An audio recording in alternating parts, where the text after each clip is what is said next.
12 மணிக்கு வயிறு எரியுதுன்னு கண்ணு தெரிய மாட்டேங்குதுமா, கண்ணு தெரிய மாட்டேங்குதுமா.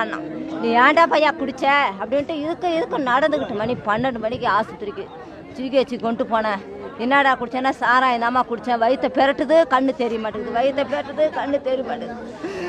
வேணப்பா அங்கே தூக்கிட்டு போனவொடனே அங்கே போதையாக்குறான்.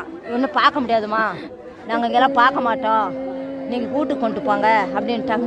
அங்கே போனோடனே நான் திருப்பி அங்கேருந்து வந்து சரி தண்ணியாச்சும் ஊற்றி தெளித்து மூஞ்செல்லாம் கழுவி விட்டா கண்ணுக்குள்ளே யார் குத்திச்சு. அப்புறம் பயந்துக்கிட்டு திருப்பி பசங்கள்லாம் ஏற்றுக்கிட்டு அப்படி போகிறேன். இந்த சாராய கடை ஒழிக்கணும் சாமி, நீங்கள் தான் எங்களுக்கு தீர்ப்பு சொல்லணும். நைட்டு 2 மணிக்கு சாராயம் குடிச்சதுனால வயிறு வலிக்குது, குடல் பெரட்டுது, தலையை பெரட்டுது. என்ன சொல்றேன்னு தெரியல, கண்ணு கேட்கல, காது கேட்கலன்னு சொன்னிச்சு. செத்துட்டேன்னு சொன்னாங்க. சாராயம் குடிச்சுதான், மற்றபடி எதுவுமே இல்லை, சாராயம் குடிச்சுதான். 24 மணி நேரமும் சாராயம். அதில் என்ன கலந்தாங்களோ என்ன பண்ணாங்களோ தெரியல. என் புருஷனுக்கு வேறு எந்த இதுவுமே கிடையாது. 2 மணிக்குலேருந்து வயிற்று பெரட்டுது, கொலையை பெரட்டுது, கண்ணு வலிக்குது, கண்ணே எனக்கு தெரியல, காதே அப்படின்னு தான் சொல்லி கடைசியில பார்த்தா நாங்க நல்லாதான் இருக்குதுன்னு நினைச்சோம்.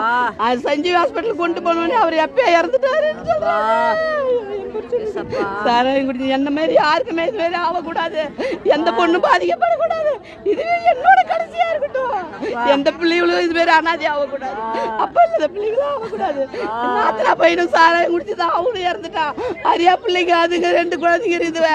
ஐயோ அது 2 பேர் இவங்க மட்டும் இல்ல, இன்னும் 2 பேர் வேற கருணாபுரத்தில் செத்துட்டாங்க. இனிமேல் சாமி சாராயம் விற்க கூடாது, சாராயத்தால எந்த குடும்பம் பாதிக்கப்படக்கூடாது.